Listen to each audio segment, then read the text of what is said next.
آج بروز منگل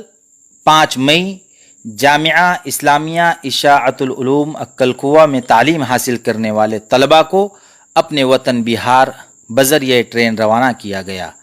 لاک ڈاؤن ہونے سے پہلے قرب و جوار کے کئی طلباء اپنے اپنے گھر پہنچ گئے، لیکن جو طلباء بہار، بنگال، آسام، کلکتہ جیسے دور دراز علاقوں میں رہنے والے تھے، ان کے گھر جانے کا کچھ انتظام نہیں ہو سکا،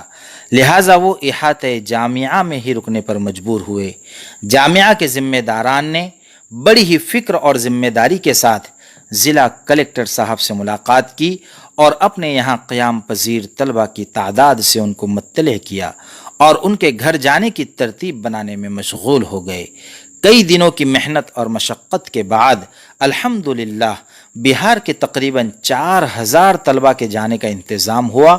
جس میں سہرسہ اور دربھنگہ کے لیے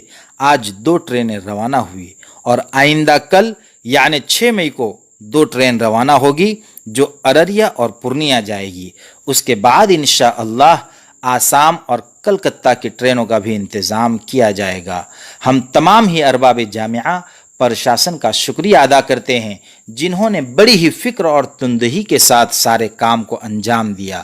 خصوصاً ضلع کلکٹر ڈاکٹر بھاروڈ صاحب اور ان کی پوری ٹیم، اسی طرح ضلع ایس پی مہندر پنڈت صاحب اور ان کی پوری ٹیم، کے سی پاڑوی صاحب، ہینا گاوت صاحبہ، وجے کمار گاوت صاحب، پدما کروڑوی صاحب اور تمام ہی سیاسی ذمہ داران، ان تمام کی فکروں نے ہمارے طلباء کے اپنے گھر جانے کا انتظام کیا۔ لیکن ہم نہیں بھول سکتے کہ ہمارے جامعہ کے ذمہ داران نے بھی اپنے مدرسے میں پڑھنے والے طلباء کا بخوبی خیال رکھا۔ لاک ڈاؤن ہونے کے بعد جو طلباء جامعہ میں تھے ان کو سوشل ڈسٹینسنگ کے ساتھ مدرسے میں رکھا،